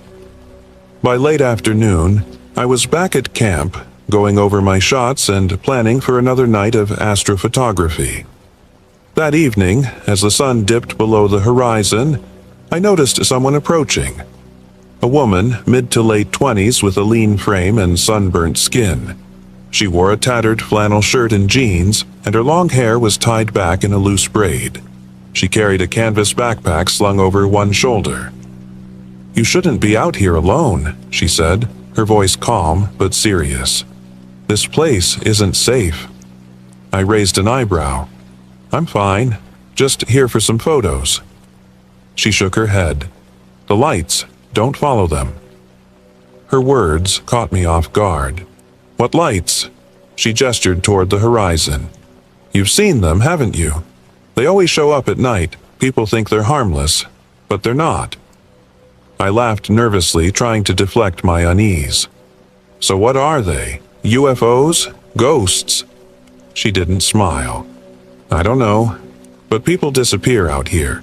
Just don't follow them." Before I could ask her name, she turned and walked away, heading toward the mountains. I watched her until she disappeared into the distance. The encounter left me rattled, but I shrugged it off. There was always some eccentric drifter in places like this. That night the lights came back, brighter this time, closer. I was in the middle of a long exposure shot when I noticed them again, dancing on the horizon like faint fireflies. They seemed to pulse in unison, forming patterns that felt deliberate. My curiosity got the better of me. I grabbed my flashlight and camera and decided to follow the lights. They didn't seem far, maybe a mile or two at most. As I walked across the playa, the ground beneath me felt strangely warm, even though the air was freezing. The lights stayed just out of reach, always a little farther than they seemed. After what felt like an hour, I found myself in a circular area of the playa where the ground was smoother, almost polished. The lights surrounded me now, flickering in a slow, rhythmic dance. I set up my tripod and tried to photograph them, but my camera wouldn't work. The battery, which had been fully charged, was suddenly dead. That's when I heard the hum. Low and deep, it seemed to come from the ground itself, vibrating through my body. I shone my flashlight around, but there was nothing. No trees, no rocks, no animals, just the lights and the sound. A shadow moved in the corner of my vision. I whipped around and saw the woman from earlier, standing at the edge of the circle. "I told you not to follow them," she said, her voice sharp and urgent. "You need to leave, now." Before I could respond, the ground beneath us began to tremble. Cracks formed in the polished surface, glowing faintly with the same light as the orbs. The hum grew louder, almost deafening. The woman grabbed my arm and pulled me away from the circle. "Run!" she shouted. We sprinted across the playa, the light from the cracks spilling out behind us. The hum turned into a roar, and I glanced back just in time to see something emerge from the ground. A shape that defied logic, shifting and flickering like it couldn't decide what it wanted to be. It was enormous and unnatural, and just looking at it made my head throb. The woman shoved me forward. "Don't look at it, just run." We reached my jeep, panting and gasping for air. I fumbled with the keys, my hands shaking, and finally managed to start the engine. The woman climbed into the passenger seat without a word. As we sped away, the lights faded and the hum dissolved into silence. When we reached the highway, she looked at me, her expression grim. "Don't come back here. Not ever." I nodded, too shaken to argue. I drove her to the nearest town, Fields, and dropped her off at the small general store. She disappeared into the shadows without saying goodbye. A few days later, I went through my photos. The ones I'd taken before the lights appeared were fine, but everything after that was corrupted, blurry, distorted, like the camera had captured something it wasn't supposed to see. I tried to find out more about the woman, but no one in Fields knew who she was. The locals shrugged it off, saying drifters came and went all the time. As for the lights, they told me it was probably just earthquake lights, or some other natural phenomenon. But the fear in their eyes told a different story. I haven't been back to the Alvord Desert since, and I don't plan to. But sometimes, late at night, I'll see faint flickering lights outside my window, and the hum will echo in my ears. I've learned to close the curtains and pretend they're not there, but deep down, I know they're waiting for me to follow them again. Story 11. My name is Daniel Harris and I am 34 years old. This happened during a solo camping trip I took to Hell's Canyon on the border of Oregon and Idaho. I went there to find some peace and clarity after my life had fallen apart. A bad breakup, a job I hated, and a growing sense of failure had pushed me to the edge. I thought the wilderness would offer the solitude I needed to reset. Instead, it gave me something I'll never forget. Something I still can't explain. I arrived in Hell's Canyon on a bright afternoon in late August. The dry heat was oppressive, but the view was worth it. The canyon stretched endlessly, a jagged scar in the earth, its cliffs and ridges casting dramatic shadows. I parked my truck at the trailhead, packed my gear, and set out. My plan was simple: hike to a remote spot, camp for a few days, and reconnect with nature. I had a map, a GPS, and enough supplies to last a week. Or so I thought.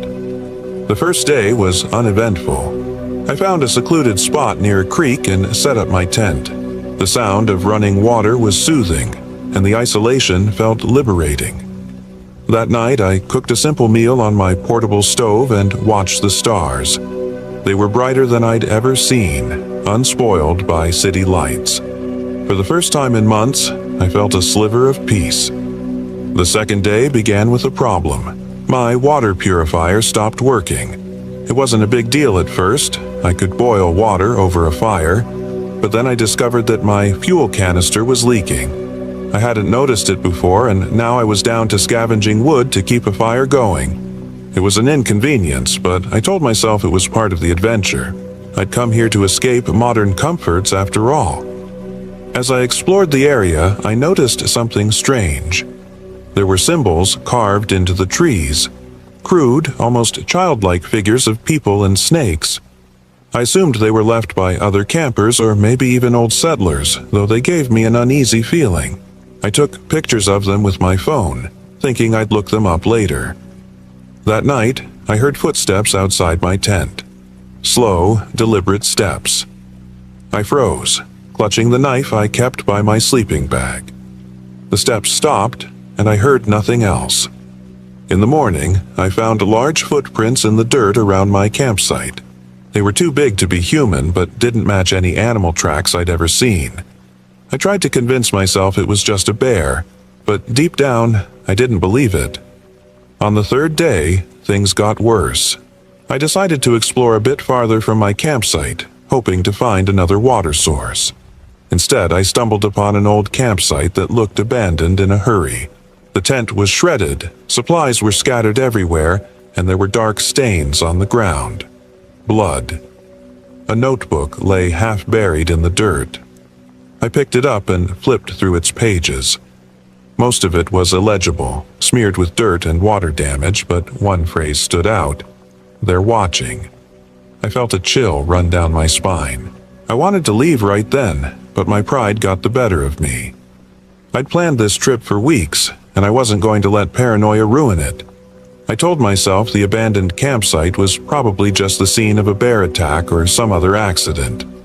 But that night, I heard the footsteps again. This time, they were accompanied by whispers. I couldn't make out the words, but the tone was unmistakably sinister. I stayed awake all night, knife in hand, heart pounding with every rustle of leaves. The fourth day was a blur of exhaustion and fear. I decided to pack up and head back to my truck, but my GPS had died overnight, and I'd left my map at the campsite when I went exploring. I tried to retrace my steps, but the landscape seemed to shift around me. Landmarks I'd noted before were gone, replaced by unfamiliar terrain. The symbols on the trees became more frequent, and I started seeing movement in the corner of my eye, dark shapes darting between the trees, always just out of sight. As the sun began to set, I found another disturbing sign. A fresh animal carcass lay on the trail ahead of me, its body torn apart with surgical precision. Flies buzzed around it, and the smell was overwhelming. I skirted around it, my stomach churning. The whispers returned that night, louder than before. They weren't coming from outside the tent anymore, they were inside. On the fifth night, I reached my breaking point. I woke to the sound of my tent zipper being opened. I grabbed my flashlight and knife, ready to defend myself. The beam of light revealed a figure standing just outside. It was tall and thin, its limbs unnaturally long, its face obscured by the shadows. Its eyes glowed faintly, a sickly yellow that pierced through the darkness. It didn't move. It just stood there, staring at me. I bolted. I didn't bother packing my gear, I just ran. My legs burned, my lungs screamed for air, but I didn't stop. The figure's uneven steps followed me, growing louder as I stumbled through the rocky terrain. It spoke as it chased me, but its voice wasn't its own. It repeated my own thoughts back to me, twisting them into something dark and hateful. "You're a failure, Daniel. You'll never escape." I don't know how long I ran. Eventually, I collapsed near a ranger station, bloody and delirious. The rangers found me the next morning and airlifted me to safety. I told them everything, but they didn't believe me. They said I was dehydrated, that I'd probably hallucinated the whole thing. When they returned to the canyon to retrieve my gear, they found nothing. No shredded tent, no symbols, no footprints. It's been months since that trip, but I've never felt safe again. At night, I hear whispers in my apartment.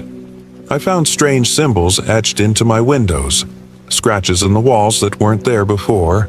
I thought I'd left Hell's Canyon behind, but I was wrong.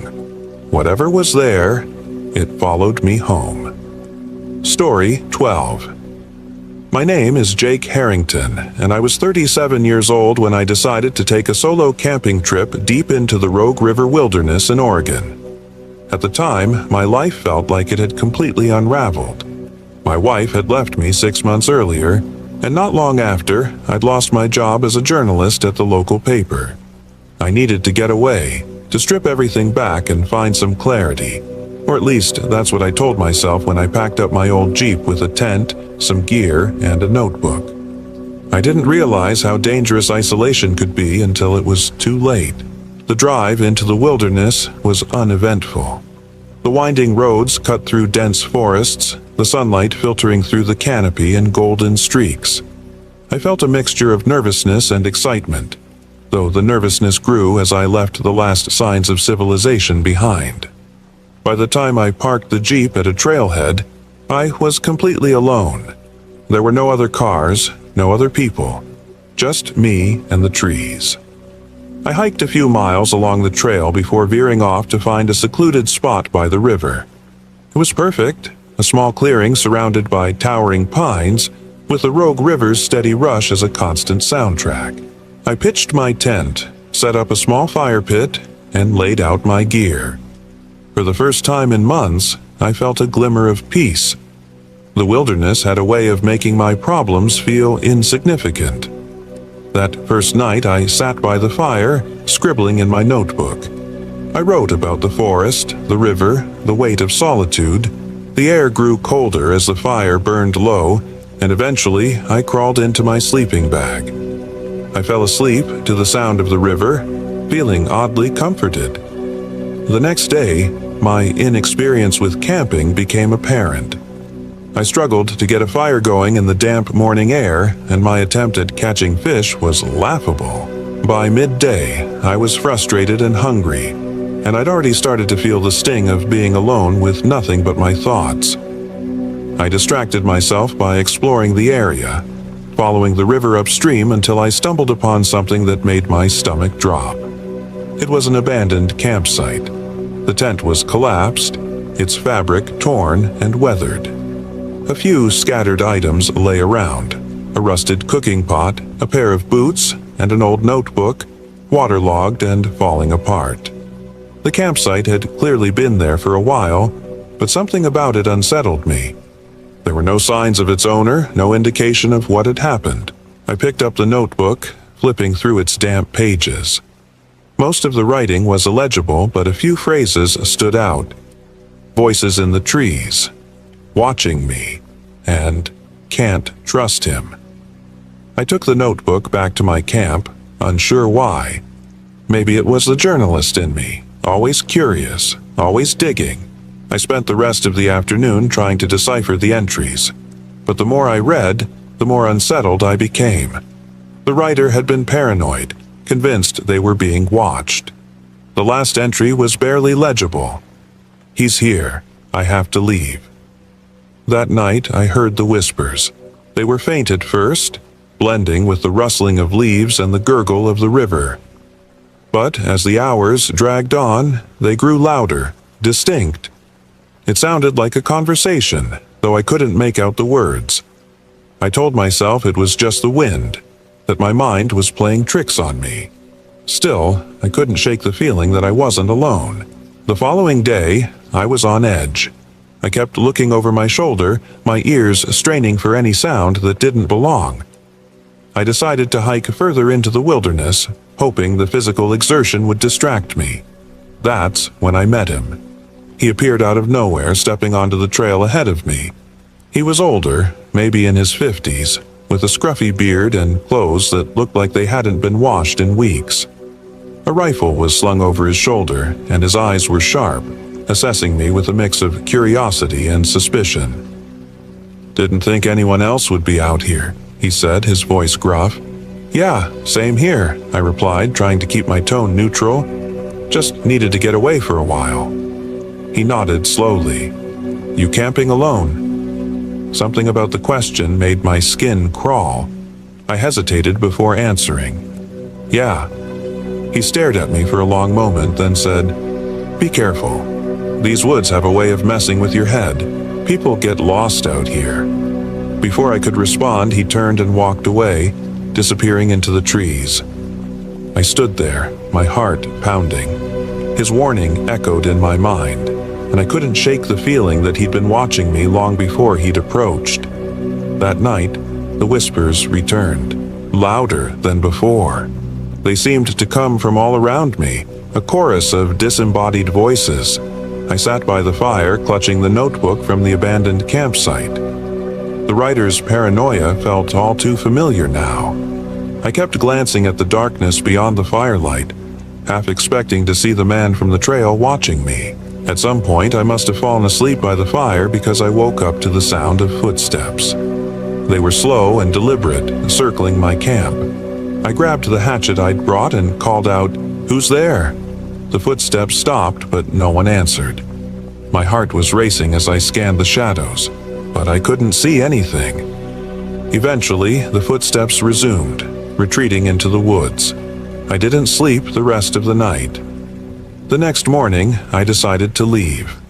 I packed up my gear, but as I started the hike back to the trailhead, I realized I was lost. The forest seemed different, unfamiliar. I couldn't find the trail, no matter how far I walked. It was as if the wilderness had swallowed me whole. By the time I stumbled upon the cabin, I was desperate. It was a small, dilapidated structure half hidden by overgrown foliage. The door creaked as I pushed it open, revealing a single room filled with cobwebs and dust. In the center of the room was a table, and on it, another notebook. This one was pristine, its cover free of wear or dirt. I opened it, my hands trembling. The first page was blank, but the second had a single line written in neat, deliberate handwriting. "You can't leave." I felt a cold dread wash over me. I dropped the notebook and backed out of the cabin, my mind racing. As I turned to leave, I saw him again, the man from the trail. He was standing just beyond the cabin, his rifle at his side. He didn't move, didn't speak. He just watched me. I ran.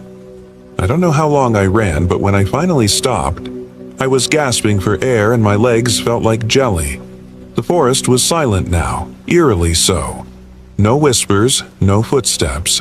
Just an oppressive, suffocating stillness. Eventually, I found the trailhead. My Jeep was still there, and I climbed in, my hands shaking as I fumbled with the keys. As I drove away, I glanced in the rearview mirror and saw him standing at the edge of the trees, watching me leave. I never went back to the Rogue River Wilderness. To this day, I don't know what I experienced out there. Was it just my mind unraveling in the isolation? Or was there something more, something I can't explain? All I know is that I'll never forget the whispers, the footsteps, and the feeling that I was never truly alone. Story 13. My name is Sarah Clark, and I was 34 years old when it happened. This was in late September, when the crisp air and quiet solitude of Hell's Canyon wilderness seemed like the perfect antidote to the chaos I'd left behind. I'm a travel nurse, and I'd seen my fair share of emergencies, but losing a patient, a young boy named Ethan, had shaken me to the core. I needed time to clear my head, so I packed my gear, took the drive to Hell's Canyon, and prepared for a week of solitude. The first day was uneventful. I parked my car at a trailhead and hiked several miles into the wilderness, following a winding path that led to a small ridge overlooking the sprawling canyon. The view was breathtaking: jagged cliffs, endless sky, and a river that cut through the earth like a vein. I set up a camp at the ridge's edge, pitched my tent, and allowed myself to relax for the first time in months. I didn't expect peace to come easily, but for that evening, I felt it. A stillness I hadn't known in a long time. By the second day, the cracks in my plan began to show. My GPS, a device I had trusted on countless excursions, started behaving strangely. It placed me several miles off course, showing landmarks I hadn't seen and warning of turns where no trail existed. I carried a map as backup, but the disorientation unsettled me. I shrugged it off and stuck to familiar trails, though the sense of something being off lingered. That night, the first sign of trouble appeared. As I sat by the fire eating a packet of rehydrated chili, I heard it, a voice. It was faint at first, carried by the wind, but unmistakable. "Sarah," it called, soft and slow, as though someone were speaking just beyond the firelight.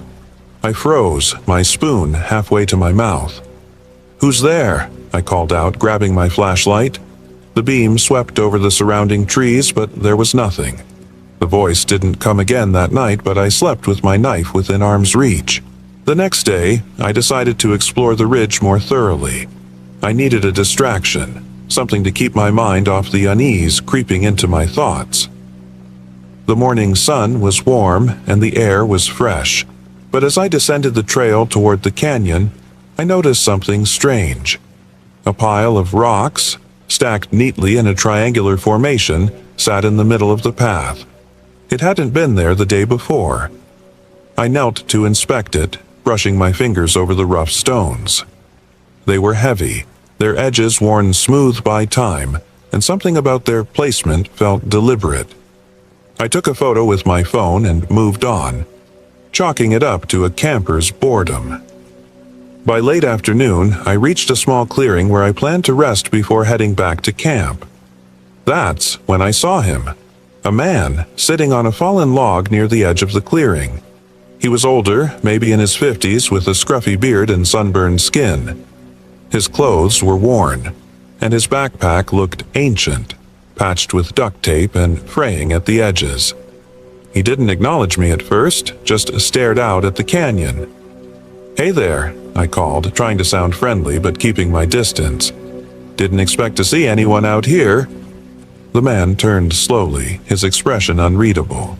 "You shouldn't be here," he said flatly. I frowned. "What do you mean?" He gestured toward the canyon. "This place, it doesn't let people go." His voice was low, almost a whisper. "You think you're alone, but you're not. The canyon takes what it wants."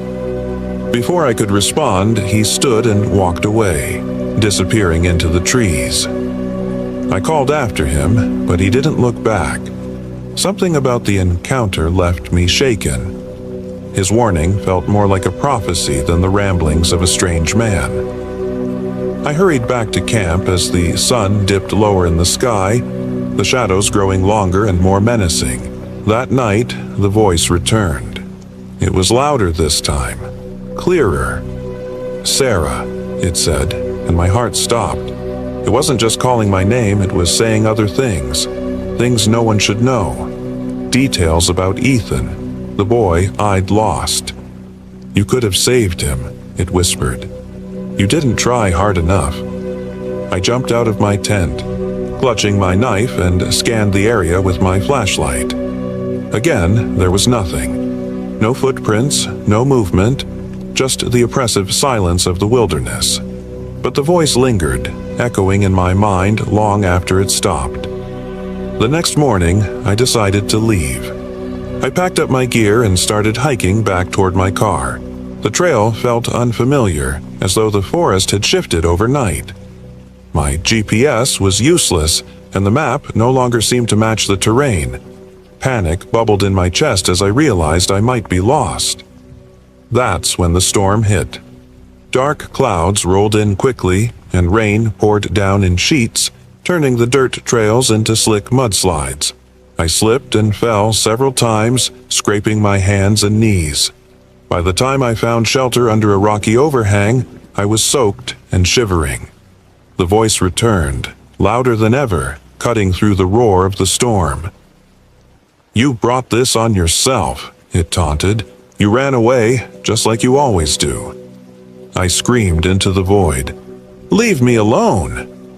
My voice cracked, but the canyon's reply was a mocking silence. When the storm finally passed, I limped back to the trail, determined to find my way out. That's when I saw it. Another pile of rocks, this one directly in my path. But this time, something was different. Atop the stack sat a small, weathered object, a toy car. My breath caught in my throat. It was the same toy car Ethan had been holding when he came into the ER. There was no way it could be here. It wasn't possible. I stumbled backward, my head spinning. Then I heard the footsteps. They were slow, deliberate, and growing louder. I turned to see the man from the clearing. His face was different now, gaunt and pale. his eyes hollow and unseeing. He pointed to the canyon's edge. "It wants you," he said, his voice echoing like the wind. I ran. My injured leg screamed in protest, but adrenaline pushed me forward. The terrain blurred as I pushed past trees and rocks, my only thought to escape. I didn't stop until I tripped over a root and fell hard, hitting my head on a jagged stone. Pain shot through me and my vision swam. When I came to, I was lying at the base of a steep slope, the canyon walls towering above me. I couldn't move my leg. The pain was excruciating, and when I looked down, I saw that my ankle was twisted at an unnatural angle. Tears streamed down my face as I tried to drag myself forward, using my hands to pull my weight. The voice returned, softer now, almost gentle. "You can't run anymore," it said. "It's time to let go." For a moment I considered giving up. The exhaustion, the pain, the overwhelming fear, it all felt like too much. But then I thought of Ethan. I thought of his parents, their grief, and how they'd look to me for answers I couldn't provide. I couldn't let this place take me. Not like this. I screamed, a raw, guttural sound, and began crawling. Inch by inch, I dragged myself through the dirt and rocks, ignoring the burning in my arms and the agony in my leg. Hours passed, or maybe it was days. Time lost all meaning. Finally, I saw it. The faint outline of a trailhead sign through the trees. A group of hikers found me the next morning, delirious and on the brink of collapse. They carried me back to safety, where I was airlifted to a hospital. The doctors said I'd broken my ankle and suffered severe dehydration, but I was lucky to be alive. They didn't understand what had happened out there, and I didn't try to explain. How could I? Weeks later, as I lay in bed recovering, I found something on my nightstand that made my blood run cold. A small pile of rocks, stacked neatly in a triangular formation, sat next to a photo of Ethan. I stared at it for a long time, unable to move, unable to breathe. The canyon hadn't let me go after all. Story 14. My name is David Langston. I was 38 when it happened in the Umpqua National Forest in Oregon, during what was supposed to be a solo photography trip. I wasn't looking for anything supernatural or strange, just mountain lions. I wanted to photograph them in their natural habitat. That's all it was supposed to be. An adventure with a clear goal, a chance to push myself, and maybe escape the wreckage of my life for a while. Instead, I found something I can't explain, something that still keeps me up at night. It started simply enough. I arrived at the forest mid-morning on a Monday, parking my Jeep at a designated trailhead. My plan was to camp near a ridge called Stonehaven Bluff, about 7 miles off trail. It was remote enough that I figured I'd have no competition for spotting wildlife, and if I was lucky, I'd finally get a shot of a mountain lion in the wild, a career-defining image. The first day went smoothly. I hiked through dense undergrowth, using a rough map provided by a friend who knew the area better than I did. I carried everything I needed: a lightweight tent, a week's worth of food, a satellite phone, just in case, and my camera gear. I didn't think twice about heading into such an isolated area. I'd done similar trips before, though never this deep into the wilderness. When I reached the bluff, the view was spectacular. Below, a thick green valley stretched endlessly and the treetops swayed gently in the breeze. The ridge was surrounded by steep drops, but I found a small flat clearing just big enough for my tent. It was perfect, or so I thought. The first night was uneventful. I cooked a simple meal, set up my camera gear to capture a time-lapse of the stars, and fell asleep to the sound of the wind. The next morning, I reviewed the footage and noticed something odd. About halfway through the night, the time-lapse captured what looked like faint, flickering lights on the ridge across from mine. They were distant, almost like fireflies, but they moved too deliberately. I chalked it up to a trick of the camera, or maybe distant hikers with flashlights. Still, it unsettled me. That day, I ventured deeper into the woods, scouting for signs of wildlife. Tracks, scat, claw marks, anything that might indicate a mountain lion was nearby. I found none. Instead, I came across something far stranger, an abandoned campsite. The tent was old, weathered, and shredded, as if something had torn through it. Nearby, a backpack lay half buried in leaves, its contents scattered. Most of it was junk, rusted cooking tools, faded clothing, but one item stood out, a small, leather-bound notebook. I flipped through its pages out of curiosity. The entries were short, scrawled in frantic handwriting. At first, they were typical observations about the forest. Saw a deer today. The view from the ridge is incredible. But then, halfway through, the tone shifted. The writer began describing strange occurrences, footsteps outside their tent, whispers in the dark, lights in the distance. The final entry read, "The Watcher is real. It's not human. If anyone finds this, leave. Don't look back." I stood there for a long time, the notebook heavy in my hands. It had to be a prank, I told myself. Some camper with an overactive imagination. But as I looked around at the torn tent and the eerie silence of the forest, doubt crept in. I decided not to stick around and headed back to my campsite. That night, I couldn't shake the feeling of being watched. I double-checked the tent's zippers, secured my food in a bear canister far from camp, and tried to sleep. It didn't help. Around midnight, I woke to the sound of branches snapping nearby. My heart raced as I grabbed my flashlight and unzipped the tent just enough to peer outside. The beam of light swept over the trees, revealing nothing but shadows. The snapping stopped, replaced by an oppressive silence. Then I saw them, the lights from the night before. This time they were closer, bobbing gently in the distance. They didn't move like flashlights or lanterns. They seemed to float, unbound by gravity. I stayed frozen, watching until they faded into the trees. The next morning, I told myself I was imagining things. Isolation can mess with your head, and I hadn't seen another human since arriving. But when I reviewed my camera footage, my unease deepened. The lights were there again, clear and deliberate, moving in strange, jerking patterns. Worse, there were faint whispers in the audio, low, unintelligible murmurs. By the fourth day, my luck ran out. While descending a rocky slope in search of new trails, I slipped and twisted my ankle. The pain was immediate and sharp, and I knew it was bad.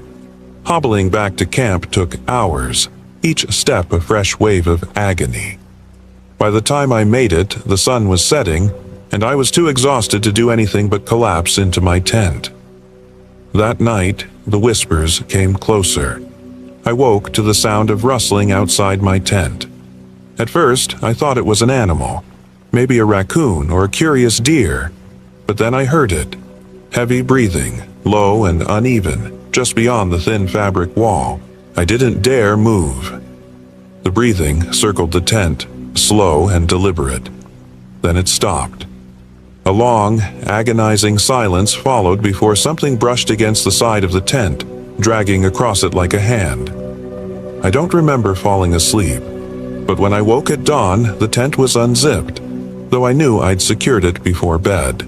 My gear was scattered and my camera was gone. Desperation began to set in. My ankle was swollen, my supplies were dwindling, and now I was certain I wasn't alone. Hobbling through the forest that day, I searched for any sign of my camera. Instead, I found a cave near the base of the ridge. The entrance was marked by strange carvings etched into the rock, symbols I didn't recognize, jagged and angular. Against my better judgment, I ventured inside. The air was damp and cold, carrying the faint smell of decay. The cave wasn't deep, but what I found inside stopped me cold. My camera, smashed to pieces, and a pile of shredded clothing that didn't belong to me. Some of it looked fresh, as if it had been torn recently. I stumbled back to camp, my mind racing. I wanted to leave, but with my injury and the remote location, it wasn't that simple. I tried the satellite phone, but it wouldn't connect. The lights returned that night, closer than ever. They flickered just beyond the campfire's glow, and this time, they didn't fade. They surrounded the campsite, moving erratically like they were circling prey. And then I saw it. A figure, tall and gaunt, standing at the edge of the clearing. Its outline was barely visible in the flickering firelight, but its eyes glowed. I froze, every instinct screaming at me to run, but my body wouldn't obey. The figure stepped closer, its movements unnatural, as if it didn't fully understand how to walk. And then it spoke. A low, guttural sound that wasn't a language but still felt like words. The Watcher. I don't remember what happened next. I woke up at dawn, sprawled on the forest floor, miles from my camp. My ankle throbbed, my body was covered in scratches, and my gear was gone. I had no choice but to limp toward the trailhead, guided only by sheer will and a faint memory of the map. I reached the road 2 days later, dehydrated, delirious, and barely able to stand. A passing hiker found me and called for help. When I tried to explain what had happened, they gave me a look I've come to recognize. Pity mixed with disbelief. The authorities searched the area but found no sign of my campsite, my gear, or the cave. They dismissed my story as the product of stress and isolation. But I know what I saw. I know what I heard. The Watcher is real, and it's still out there. Story 15. My name is Jack Weaver, and I was 45 years old when I ventured into the Ochoko Mountains in the spring of 2022. I'd recently retired from a long career as a firefighter in Bend, Oregon, a job that had defined my life for over 2 decades. But retirement didn't bring peace. Instead, it brought a flood of memories I couldn't escape. The crackling roar of flames, the screams of people I couldn't save, and one face in particular, Mike, my closest friend and partner, who died on a call that I survived. The guilt of that day had consumed me ever since. I thought this trip might help me leave it behind. The Ochoko Mountains were remote and rugged, the kind of place where a man could lose himself and maybe, if he was lucky, find something worth holding on to. I planned to spend 2 weeks hiking and camping, making my way to the old fire lookout tower on Round Mountain. It felt symbolic, like a way to honor Mike's memory while confronting my own demons. The first few days went smoothly. I followed a winding trail through dense forests of ponderosa pine, setting up camp near creeks and ridgelines. The air was crisp, the nights cold but manageable with the fire I built each evening. I had a map and a compass, along with enough supplies to last me the entire trip. I knew how to handle myself out here, or at least I thought I did. It started on the 3rd day, just before dusk. I was walking along a narrow trail when I noticed a charred tree standing starkly against the green canopy. Its bark was blackened, split open as if by a lightning strike, but there hadn't been any storms recently. I stopped to examine it and saw something half buried in the dirt nearby. Brushing away the soil, I uncovered an old firefighter's badge, tarnished but intact. The number on it wasn't one I recognized, but the sight of it sent a chill through me. It felt like a warning. That night I couldn't shake the feeling of being watched. As I sat by the fire, I thought I heard faint whispers carried on the wind, but whenever I looked around, there was nothing but trees and shadows. I told myself it was just my mind playing tricks. Isolation can do that to a man. Still, I slept with my knife close at hand. The next morning, I found something even stranger, a pile of ash and burned wood arranged in the shape of a campfire, still warm to the touch. There were no tracks leading to or from it, no sign that anyone had been there. It didn't make sense.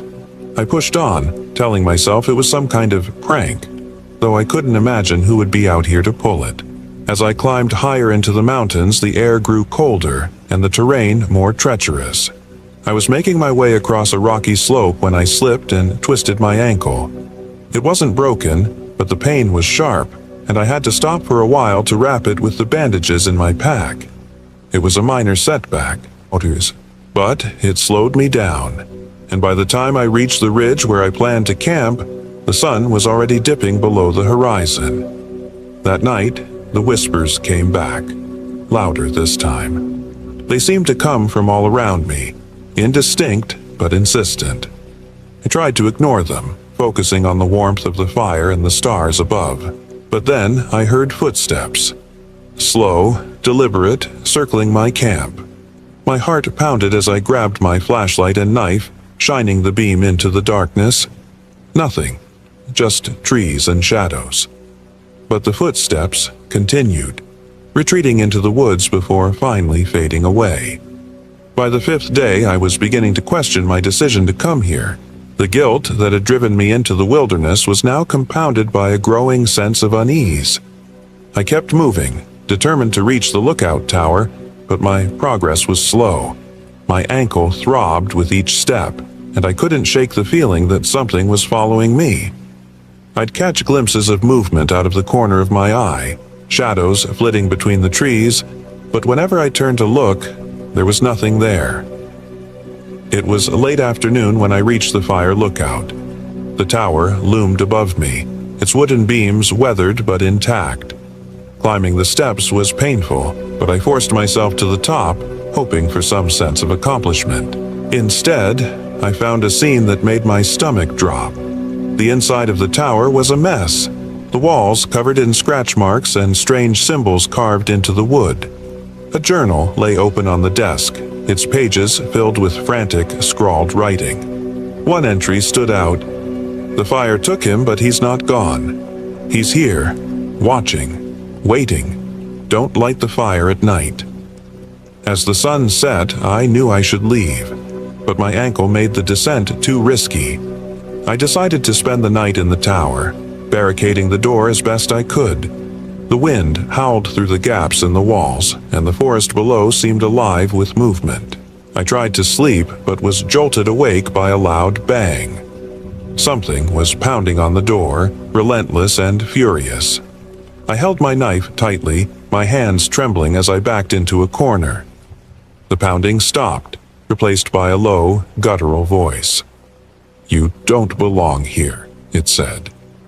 In the morning, the door was intact, with no sign of what had caused the noise. I climbed down carefully, my nerves frayed to the breaking point. As I made my way back down the trail, I stumbled upon an old man sitting by a creek. He looked out of place, his clothes too clean for someone living out here. He nodded at me, his eyes sharp and unsettling. "Respect the forest," he said. "Don't light the fire at night." Before I could respond, he was gone, disappearing into the trees as if he'd never been there. I pushed on, desperate to put as much distance as possible between myself and the lookout tower. But the forest seemed to close in around me, the trees growing denser and the trail harder to follow. That night, I gave in to the cold and lit a fire. The warmth was a relief, but it didn't last. The flames seemed to draw the shadows closer, figures materializing at the edge of the firelight. One stepped forward, its form wreathed in smoke and ash. "You brought this," it said, its voice a rasp like burning wood. "You burned him. You left him." I tried to run, but my ankle gave out, sending me sprawling. The figure loomed over me, its presence suffocating. In desperation, I grabbed a burning branch from the fire and swung it wildly. The figure recoiled, dissolving into smoke. But the effort left me drained. I woke hours later, the fire long extinguished and my leg burning with pain. I'd fallen awkwardly, breaking the ankle I'd already injured. Crawling was my only option now. It took me 2 days to make it back to the trailhead, my body scraped and battered, my spirit broken. A ranger found me slumped against my car, barely conscious. I was airlifted to a hospital where doctors confirmed the extent of my injuries. My ankle would never heal properly, leaving me with a permanent limp. The old firefighter's badge was still in my pocket, though I had no memory of putting it there. Months later, I visited Mike's grave and left the badge there, a small offering to the memory I'd carried for so long. I don't know if the things I saw in the Ochokos were real or the product of my own tortured mind. What I do know is that I'll never go back. The forest took something from me, and I'm not sure it's done.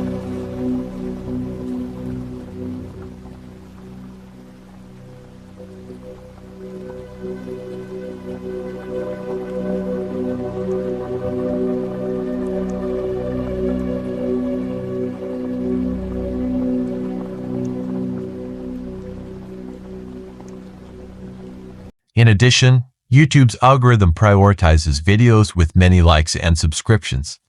So, if you enjoyed this video, please click the like and subscribe buttons to help more people see and know about this content. Thank you for watching and listening.